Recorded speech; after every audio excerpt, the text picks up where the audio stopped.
Hi friends, நான் உங்கள் அனிமிஃபிக் வந்துட்டேன். நாம் இப்போது த ஹீரோ ரிட்டர்ன்ஸ் எபிசோடு 60 பார்க்கலாம். இதுக்கு முன்னாடி உள்ள எபிசோடெல்லாம் நீங்கள் பார்க்கலன்னா மறக்காமல் போய் பார்த்துட்டு வந்துருங்க. டிஸ்கிரிப்ஷனில் லிங்க் கொடுத்துருக்கேன். சரி வாங்க நம்ம இந்த எபிசோடுக்குள்ளே போகலாம். அதுக்கு முன்னாடி போன எபிசோடு கடைசியில் நம்ம ஹீரோ கிட்ட அந்த அரசன் என்னோட படை வீரர்களுக்கு அந்த ஆரா கண்ட்ரோல் பண்ணுற அந்த டெக்னிக்கை கற்றுக்கொடுன்னு சொல்ல, அங்கே ஜென்ரல் வந்து நம்ம ஹீரோ கூட சண்டை போடும்போது அவனோட ஆரா பவரை வெளியே வர வச்சு அங்கே இருக்கிற அப்பாவி சோல்ஜர்ஸை அசால்ட்டாக கொள்வான்.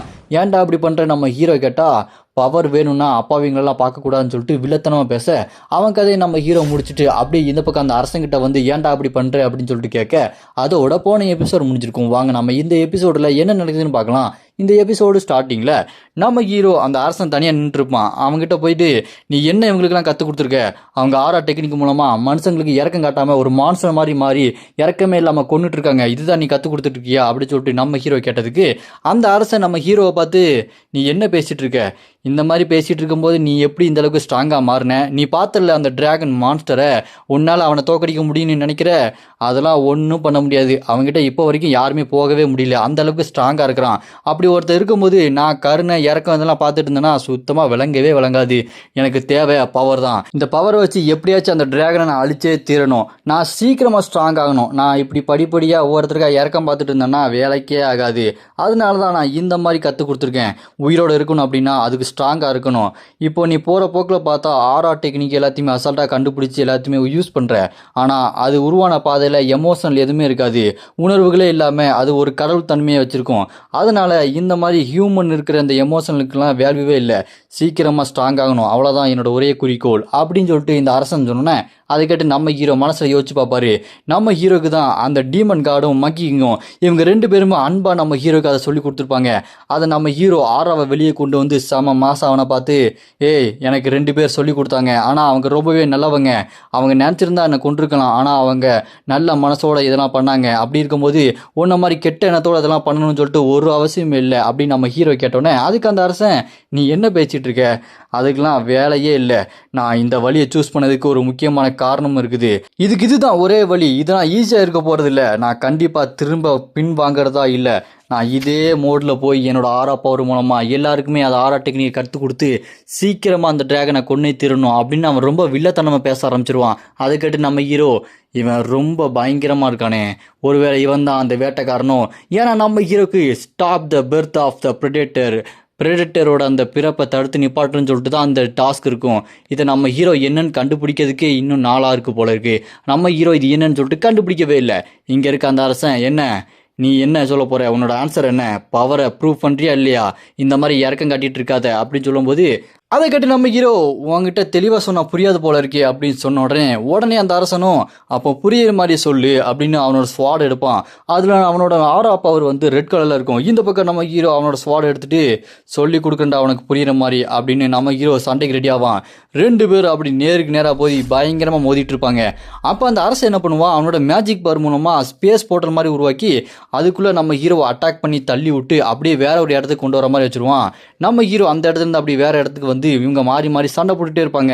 இதெல்லாம் பார்த்துட்டு நம்ம ஹீரோ, இவங்ககிட்ட இருக்க இந்த பேசிக் பவரே ரொம்ப ஸ்ட்ராங்காக இருக்கு, இவங்ககிட்ட இருக்க இந்த அளவுக்கு ஒரு பவர் இருக்கா அப்படின்னு பார்த்துட்டு இருக்கும்போது அவன் நம்ம ஹீரோவை அட்டாக் பண்ணிட்டு அந்த அரசன் நம்ம ஹீரோவை பார்த்து சொல்லுவான், பயப்படாத, நான் உன்னை கொல்ல மாட்டேன். ஏன்னா நீ ஒரு அற்புதமான ஒரு மனுஷன், உங்ககிட்ட இருக்க அந்த பவர் ரொம்ப முக்கியம், அதனால நான் உன்னை கொல்ல மாட்டேன், பயப்படாத அப்படின்னு சொல்லிட்டு நம்ம ஹீரோ கிட்ட சண்டை போட்டுகிட்டே இருப்பான்.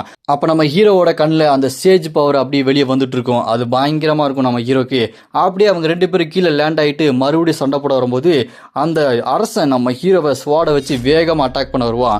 நம்ம ஹீரோ அந்த அட்டாக்கை அப்படி கணிச்சு டாஜ் பண்ணி எஸ்கேப் ஆயிடுவார்.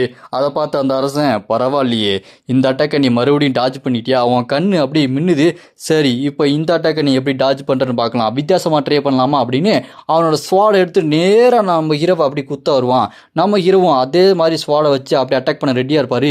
படக்குன்னு பார்த்தா அவனோட அந்த ஸ்பேஸ் போர்ட்டல் ஓப்பன் பண்ணி அந்த ஸ்வாட் அப்படியே உள்ளே போட்டு டக்குன்னு பார்த்தா நம்ம ஹீரோக்கு பின்னாடி அந்த ஸ்பேஸ் போர்ட்டல் ஓப்பன் பண்ணி ஹீரோக்கு பின்னாடி அவனோட ஸ்வாட் வர மாதிரி அட்டாக் பண்ண ஆரம்பிச்சிருவான்.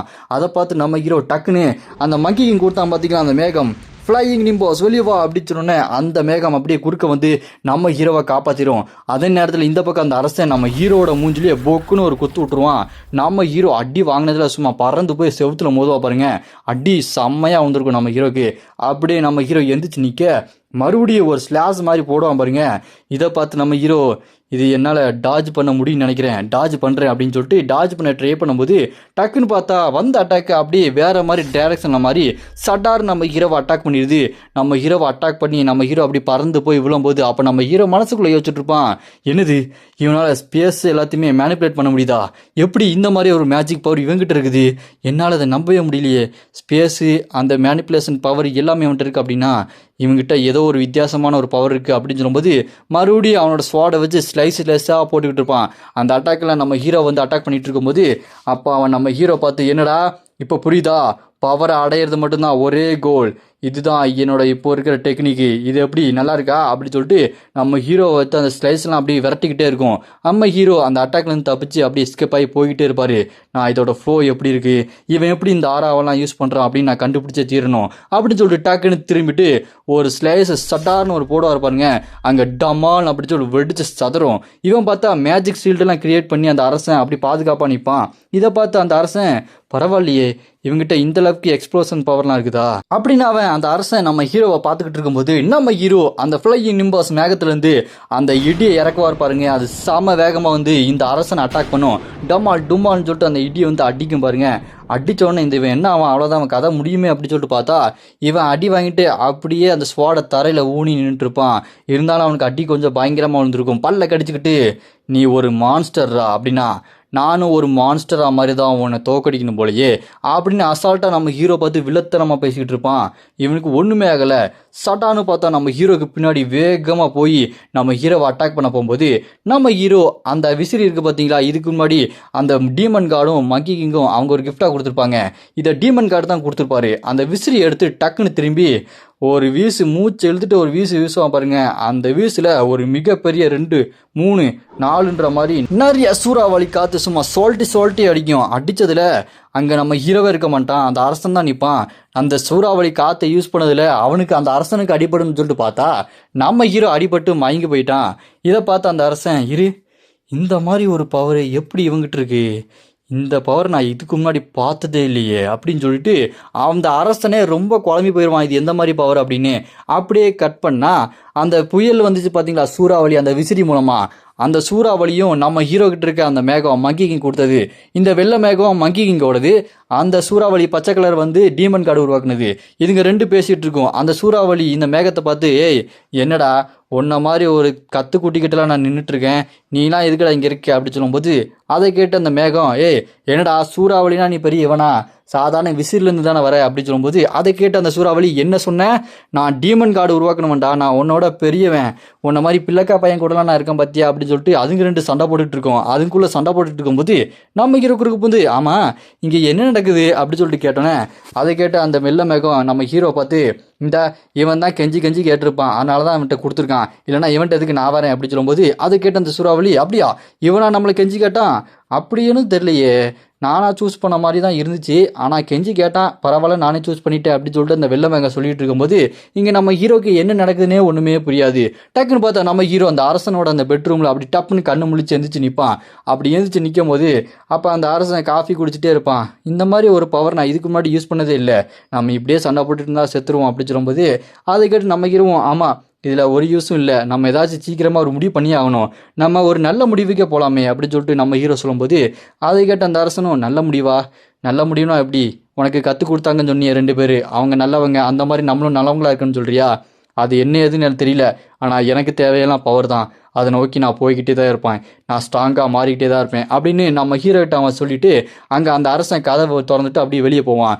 அப்படியே இங்கே பார்த்தா அந்த டிராகன் கூட அந்த ஜானி பிராட் மாதிரி ஒருத்தர் இருந்தான் பார்த்தீங்களா, அவனோட மேஜிக் பவர் யூஸ் பண்ணி அதை குழப்பலான்னு சொல்லிட்டு அது மைண்டெல்லாம் ட்ரிக் பண்ண, அப்போ அவனோட மேஜிக் பவர் மூலமாக கஷ்டப்பட்டு அந்த டிராகனை கீழே விழ வச்சிருவான். அதை பார்த்து அங்கே ஜானி பிராடும், இப்படியே போயிட்டு இருந்தால் என்னோட மேஜிக் பவர் ஏதோ இருக்காது அப்படின்னு போர்ட்டல் ஓப்பன் பண்ணி அங்கேருந்து வெளியே வந்து அந்த ராஜா கிட்ட நான் எவ்வளோ ட்ரை பண்ணிட்டேன், அது இப்போ தான் கஷ்டப்பட்டு அப்படி கீழே விழ வச்சேன், இப்படியே போயிட்டு இருந்தால் வேலைக்காகாது அப்படின்னு சொல்லிட்டு பேசிட்டு இருக்கும்போது அந்த அரசன், நீ ஹீரோக்கு போய் ஹெல்ப் பண்ணு, அவனுக்கு உதவி வேணும் அப்படின்னு சொல்லிட்டு இருக்கும்போது இங்கே நம்ம ஹீரோ அந்த விசிறி இருக்குது பார்த்தீங்களா, அந்த விசிறியோட பவரை நம்ம ஹீரோவால் கண்ட்ரோல் பண்ண முடியாது, அந்த சூறாவளி காற்றை நான் கண்ட்ரோல் பண்ணி தீரணும் அப்படின்னு சொல்லிட்டு ட்ரை பண்ணி அடிபட்டு கீழே விழுந்து கிடப்பான்.